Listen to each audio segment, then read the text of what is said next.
ప్రియమైన వాళ్ళారా, ప్రభువైన యేసుక్రీస్తు నామములో అందరికీ వందనాలు. మరి ఈ దినము మన యొక్క వాక్య ధ్యానం కొరకై సామెతల గ్రంథము మొదటి అధ్యాయములో నుంచి కొన్ని వచనాలు చదువుతానండి. సామెతల గ్రంథము మొదటి అధ్యాయము మొదటి వచనం నుంచి. దావీదు కుమారుడును ఇశ్రాయేలు రాజైన సొలొమోను సామెతలు. జ్ఞానమును ఉపదేశమును అభ్యసించుటకును, వివేక సల్లాపములు గ్రహించుటకును, నీతి న్యాయ యథార్థతలను అనుసరించుటకును, బుద్ధి కుశలతలు ఉపదేశం అందుటకును, జ్ఞానము లేని వారికి జ్ఞానము కలిగించుటకును, యవ్వనులకు తెలివి వివేచనకు పుట్టించుటకును తగిన సామెతలు. కాబట్టి సామెతల యొక్క ఉద్దేశాన్ని గురించి ఇక్కడ చెప్తున్నాడు. ఎందుకంటే సొలొమోను రాజు ఈ సామెతలు రాసినాడంటే దేవుడు సొలొమోను రాజుకు మరి ఆశీర్వదించి విశేష జ్ఞానం ఇచ్చాడు. విశేష జ్ఞానం ఆయన ఉంటే మరి జ్ఞానం కలిగిన వారు ఎవరు లేరు ఆ దినాల్లో అనేటువంటి కార్యాన్ని మనం చూస్తున్నాం. కాబట్టి తన జ్ఞానం ద్వారా అనేక ఉపదేశాలు మరి బోధించాలనే విషయంగా మరి సామెతల గ్రంథం రాస్తుంటున్నాడు. కాబట్టి ఈ సామెతల గ్రంథం ద్వారా ఏమొస్తుంది అంటున్నాడంటే తెలివి వివేచన పుట్టించుటకు సామెతలు. తెలివి వివేచనకు మనకు ఉపదేశించేటివిగా ఉంటున్నవి అనేటువంటిది. ఎందుకంటే మరి బుద్ధి లేని వారికి బుద్ధిని అనుగ్రహించుటకు ప్రుడెన్సీ. బుద్ధి అంటే ఇక్కడ అంటే ఏంటి? సరైనటువంటి జ్ఞానము అనేటువంటిది అంటే ప్రుడెన్సీ అని కూడా చెప్పచ్చు. అంటే అది ఏ విషయము ఏ విధంగా సరైన విధంగా దాన్ని ఉపయోగించాలనేటువంటిది. లేకపోతే మరి చూసినట్లయితే ఏదైనా ఒక విషయము మరి ఉపయోగించేటప్పుడు అది ఏ విధంగా మరి పొదుపుగా ఉపయోగించాలనేటువంటి దాన్ని మనకు చెప్పడం. అంటే జ్ఞానయుక్తముగా ఉపయోగించబోట ప్రుడెన్స్ అంటే జ్ఞానం కలిగిండుట. జ్ఞానం లేని వానికి బుద్ధి కలిగించుటకు అంటున్నాడు. ఉదాహరణకు కొన్ని విషయాలు మనకు ఇక్కడ మరి సామెతల గ్రంథంలో బోధిస్తుంటున్నాడు. 12వ అధ్యాయము రైట్ సామెతల గ్రంథము 12వ అధ్యాయము 16వ వచనంలో ఒక మాట చూస్తుంటున్నాం. ఇక్కడ మనం గమనించినట్లయితే మూఢుడు కోపపడినది నిమిషంలోనే బయలుపడును, వివేకి నిందని వెల్లడిపరచక యూరకుండును. వివేకి నిందను వెల్లడిపరచక ఊరకుండును అంటే అర్థం ఏంటి? వివేకము కలిగిన వాడు ఎవరైనా అతన్ని క్రిటిసైజ్ చేసినా నింద మోపినా కూడా వెంటనే దానికి తిరిగి జవాబు ఇవ్వకుండా తనలో తాను దాచుకునేవాడుకుంటున్నాడు. He will take it light అని కూడా చెప్పచ్చు. లేకపోతే హీ వుడ్ నాట్ అంటే వెంటనే దానికి బదులు పలికేవాడు కాదు. అది జ్ఞానం. మూడు అట్లా కాదంట. మూఢుడు వెంటనే కోప్పడి బట్టి వివేకము కలిగి ఉంటాడనేటువంటి చాలా ప్రాముఖ్యమైనది. రెండవది మనం 23వ వచనంలో చూస్తున్నాం. అదే అధ్యాయము 23వ వచనంలో ఏమంటాడు? వివేకి తన విద్యను దాచిపెట్టును, అవివేక హృదయులు తమ మూఢత్వమును వెల్లేరిపరచురు. వివేకి తన విద్యను దాచిపెట్టును అనేటువంటి కార్యం. ఎందుకంటే చూసినట్లయితే తన యొక్క విద్యను తన జ్ఞానాన్ని మరి దాచిపెట్టేవాడు ఉంటున్నాడు. కాబట్టి అతను బదులు చెప్పేటప్పుడు చాలా కేర్ఫుల్గా జాగ్రత్తగా బదులు చెప్పేవాడు ఉంటాడు అనమాట. అంతే జ్ఞానయుక్తమైనటువంటి బదులు మాట్లాడేటప్పుడు జ్ఞానయుక్తమైనటువంటి బదులు చెప్పేవాడు ఉంటున్నాడు. అటువంటి కార్యాన్ని వివేకము గలవాడు అంటాడనమాట. అయితే అవివేకి మూఢత్వం ఏదో ఒకటి మాట్లాడేసి తన మూఢత్వాన్ని బయలుపరుచుకుంటాడు. కాబట్టి వివేకము కలిగి ఉంటా అవసరము అనేటువంటి కార్యాన్ని.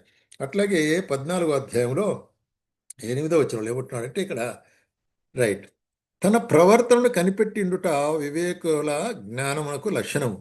మోసకృత్యములే బుద్ధిహీనులు కనపరచు మూఢత్వం.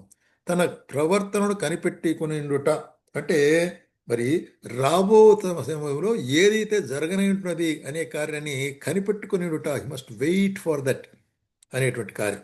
కాబట్టి అటువంటి దాన్నే ఏమంటారు మరి ఇక్కడ చూసినట్లయితే జ్ఞానం అంటారనమాట. మూర్ఖులు అట్లా కాదు. మూర్ఖులు మరి బుద్ధిహీనులు మోసము మూఢత్వం కనపరుస్తారు. అంటే స్టబ్బర్నెస్ మూఢత్వం అనేటువంటిది. అట్లాగే మరి అదే అధ్యాయం 15వ వచనంలో ఏమంటున్నాడంటే జ్ఞానం లేనివాడు ప్రతి మాట నమ్మును, వివేకి అయిన వాడు తన నడతను బాగుగా కనిపెట్టును. కాబట్టి ప్రతి మాట చెప్పిందే నమ్ముతారు. అంటే వీళ్ళు చెప్పినా నమ్ముతారు, వాళ్ళు చెప్పినా నమ్ముతారు. ఈ విధంగా రూమర్స్ అన్ని కూడా నమ్ముతారు జ్ఞానం లేని వాళ్ళు. అయితే జ్ఞానం ఉండేవాడు ఏం చేస్తాడు? దాన్ని యోచిస్తాడు. ఇది నిజమా? ఈ విధంగా ఉంటుందా? ఈ విధంగా ఉండదా? అనేటి కార్యాన్ని గురించి వివేచన శక్తి కలిగిన వాడు ఉంటాడు పురుడు. అంటే అది సరైన విధంగా దాన్ని వివేచించగలిగేటువంటి జ్ఞానం కలిగి ఉంటాడు అనేటువంటి కార్యాన్ని ఇక్కడ మనం చూస్తుంటున్నాం అన్నమాట. అట్లాగే 15వ అధ్యాయం 5వ వచనంలో మనం గమనించినట్లయితే మూఢుడు తన తండ్రి చే శిక్షను తిరస్కరించును, గద్దింపునకు లోబడివాడు బుద్ధిమంతుడుగును. గద్దింపునకు లోబడివాడు అంటే ఎవడైతే మరి గద్దించినప్పుడు దాని హెచ్చరికగా తీసుకొని దాన్ని సరిచేటుగా తీసుకొని అంగీకరించేవాడు బుద్ధిమంతుడు. అట్లా లేకుంటే మూర్ఖుడు ఎట్లా అంటే గద్దిస్తే తిరుగుబాటు చేస్తాడు, తిరస్కారం చేస్తాడు, ఒప్పుకోడు. ఆ? మంచి సజెషన్స్ ఇచ్చినట్టయితే ఒప్పుకోడు. అయితే మరి గద్దించి మంచి కారణం చెప్పేటప్పుడు మరి జ్ఞానివంతుడైన వాడు దాన్ని స్వీకరిస్తాడు. అటువంటి విధంగా మరి స్వీకరించేటువంటి హృదయం.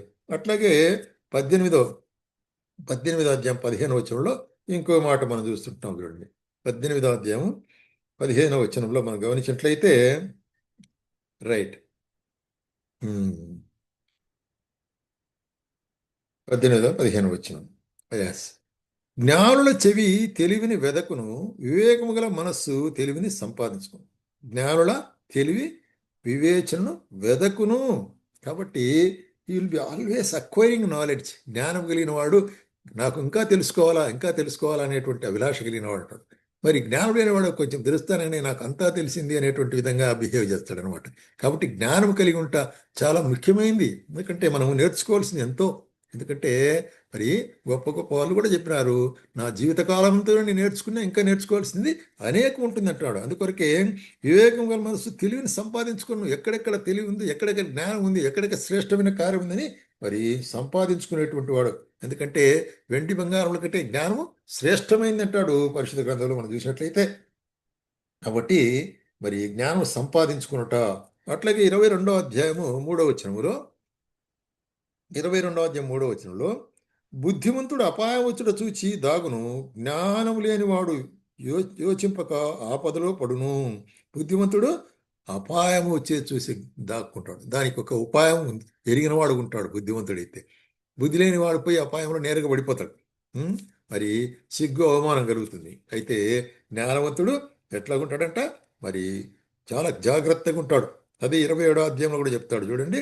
బుద్ధిమంతుడు అపాయం వచ్చుడు చూచి దాగును, జ్ఞాన వివేకములే జ్ఞానులు జ్ఞానము లేని వారు యోచింపక ఆపదలో పడుదురు. కాబట్టి ఆపద వస్తుందంటే దాన్ని జాగ్రత్త తీసుకునే వాళ్ళు ఉంటారు బుద్ధిమంతుడు.